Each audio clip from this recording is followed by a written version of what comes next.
बड़ी सुंदर भाव बा गायत्री ठाकुर जी का। हे बाबू हे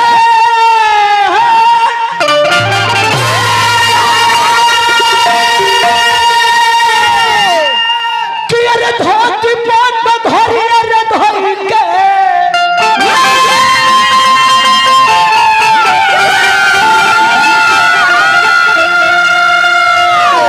आर कन्हवा पर चदरिया रे बबरिया रे छाके हे बबुआ तो होई बकवना दू सहरिया रे बबरिया रे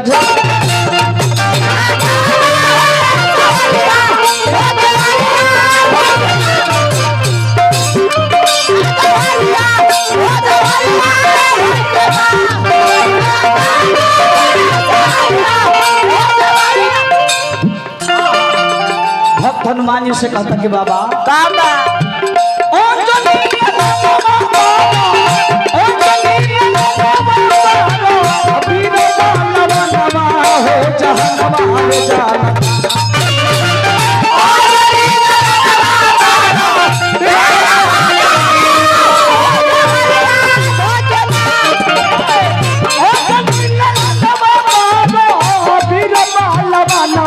हो जहानवार जानता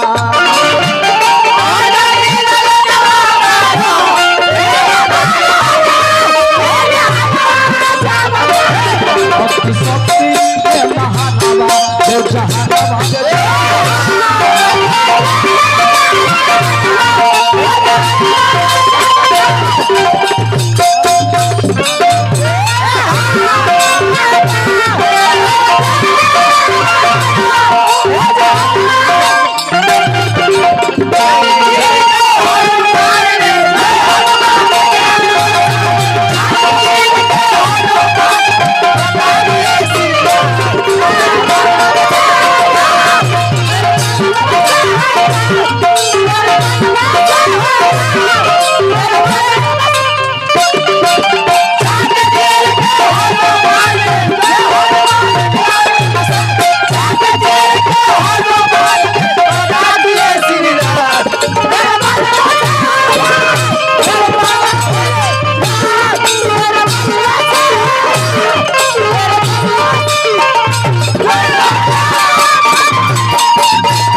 शक्ति बान लागल रहे जहिया लक्ष्मण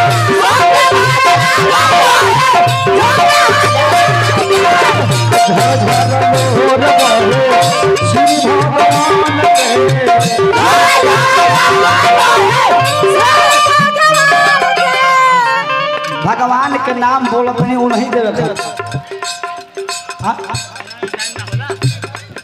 समय हमारा खत्म हो जाना तनी हम ठीक है बा भेज पहले छामा में बचाई रे होला लक्ष्मण के कलवा हो जहानवा रे जानेला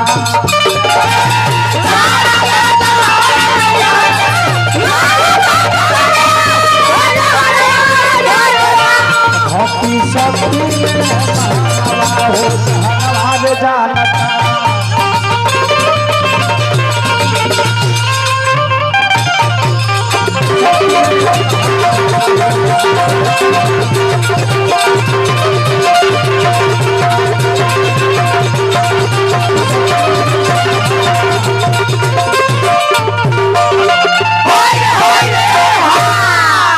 आई अब हमने के समय बच्चा खत्म हो गई। ओने से सुनिए आप लोग उठ के बैठिए आप लोग अब भगवान के नाम बोल दे रहे हैं।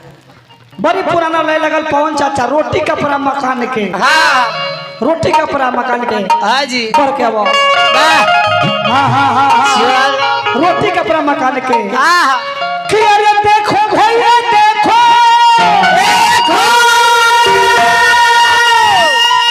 अरे दिल्ली का कुतुब मीनार देखो दिल्ली का कुतुब मीनार देखो ऐसे हम कहतनी सब लोग से कि जीवन हमनी के फेरी शरीर मिली कि ना मिली ऐसे कि शरीर के व्यर्थ नहीं के गवावे के ऐसे कहे के बा कि अरे बोला भैया बोला हर प्रेम से तू बोला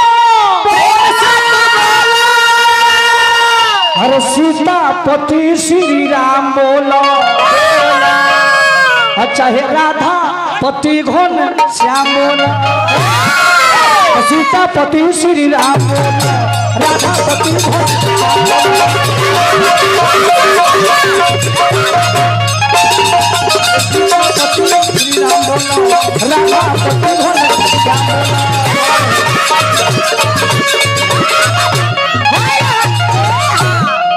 अब ठीक भाई निफिकिर बाबू के अब ठीक भाई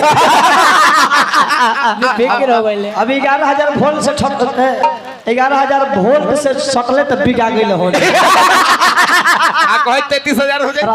कि अरे फुर्सत होई ना फुर्सत अरे फुर्सत हो